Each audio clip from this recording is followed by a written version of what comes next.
All right, let's see what I've got on my list here to do today. All right, visit the gym. Are you kidding me?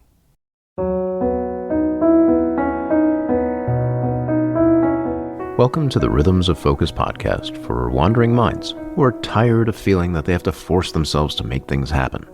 Maybe know that when things line up well, that tendency to wander actually becomes a powerful wave of focus. I'm Dr. Kourosh Dini, fellow wandering mind. It wasn't that long ago that I struggled to make things happen, whether it was to remember when to pay a bill, do things over time, or look at a list without feeling repulsed. Fast forward through years of study and practice, I can now not only deal with the world, I can be creative, playful, and engage in the ways that make sense to me. I can be a doctor, musician, father, still play games in the evenings. I've created this podcast to share these ideas so you can do the same. Hopefully with a lot less of the troubles I needed to go through to get here. Whether you have ADHD, deal with anxiety, or just suffer from a powerfully creative spirit, I invite you to join me in this weekly podcast to start finding your own way to a calmer, more intuitive space. Please note, I'm not functioning as your doctor, psychiatrist, psychoanalyst, therapist, or otherwise. This is here for education, if not entertainment, and I do hope you enjoy it.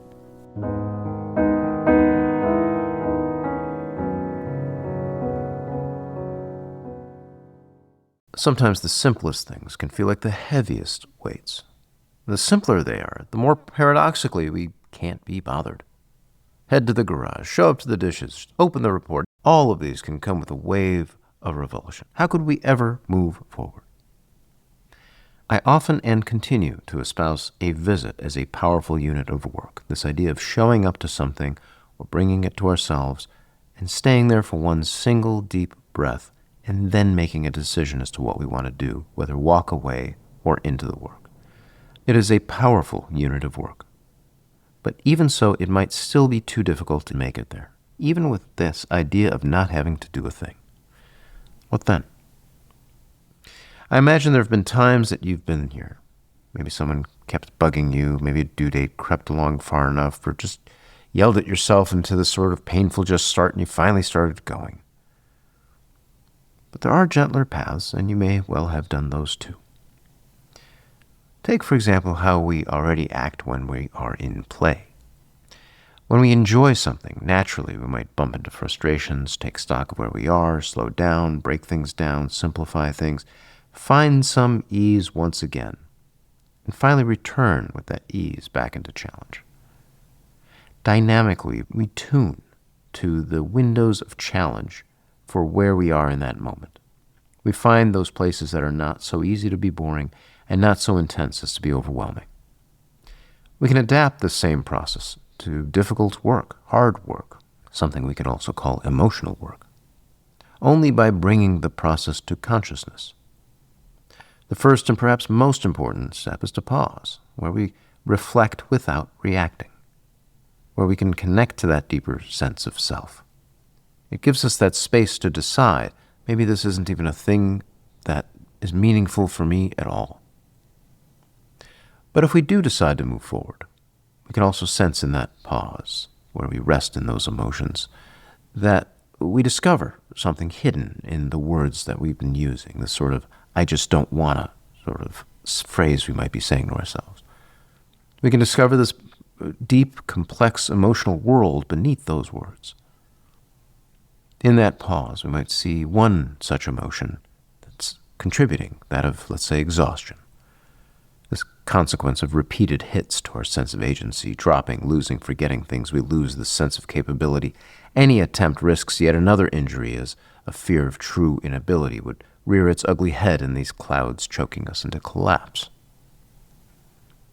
Fully engaging these emotions, maybe even feeling them physically within our bodies, we can now better find this genuine tendril of ease somewhere within there, somewhere within ourselves, or at least something easier. Whether we slow down, we break something down into some tiniest of tiny next steps, or find this fundamental basic within the complex moment. There may be something we can work into an ease, a being able to do with barely a thought, even if it's to hardly lift a leg off the couch. Finally, if we're able to find that path to that tiny ease, we can then ask, can I gently bring that ease with me forward into some next step? Sometimes we may even be able to continue onward to make a visit, stepping up to the work to stare at the vista, now with our full emotional selves. And we can then fully decide whether or not to engage that wave of focus, as smooth or as rough as it may end up being. So much of our culture extols the virtue of the hard challenge. It can be wonderful, but how do we deal with it? It's not about pushing harder. No pain, no gain. This sentiment there might be some truth to it somewhere within it, but it also skips the part of how the pain is more messenger than fuel. Why lose sight of the gentle origins of play, nourished in an earth of gentle ease? We can certainly pay attention to pain, but we can also spend time and care where play may build into a more matured elegance and supple power. So the takeaway here is, the next time you find yourself in play, in something you're enjoying that feels meaningful to you, that has you in some depth, see if you can find those moments of frustration, those moments where it's like, oh, how does this work? And see how it fits in with challenge, how you might slow down, simplify, shrink things down, and then find that ease and come back, and how that might be happening naturally without even conscious awareness. And if you can do that, think of how you might start bringing that to things that might be more difficult, things you might want to avoid, and see if that might actually be able to be transferred there too.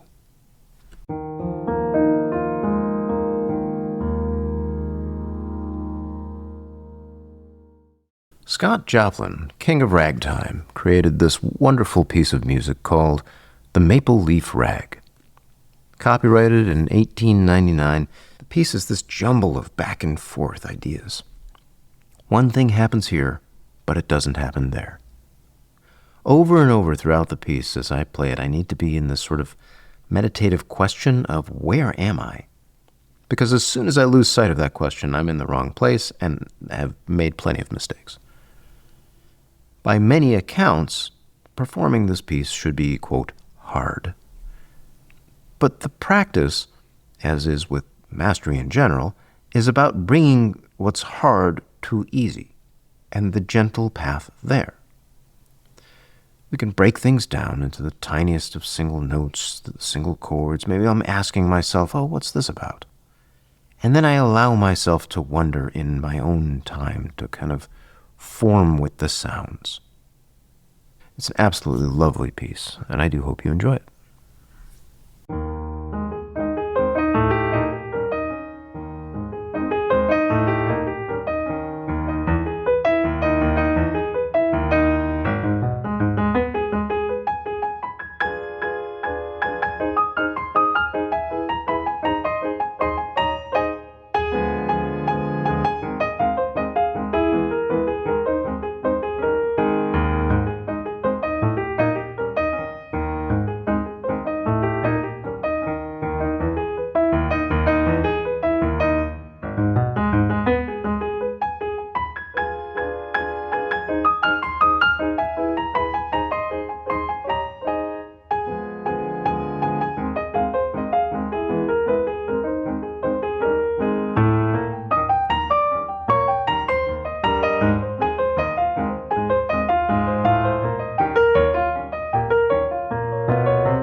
Before wrapping up here, I'd like to invite you to join my newsletter called The Weekly Wind Down, where I share more ideas about wandering minds and developing rhythms of focus. Head on over to rhythmsoffocus.com to sign up. It's free, and it's a great way to continue exploring these ideas between episodes.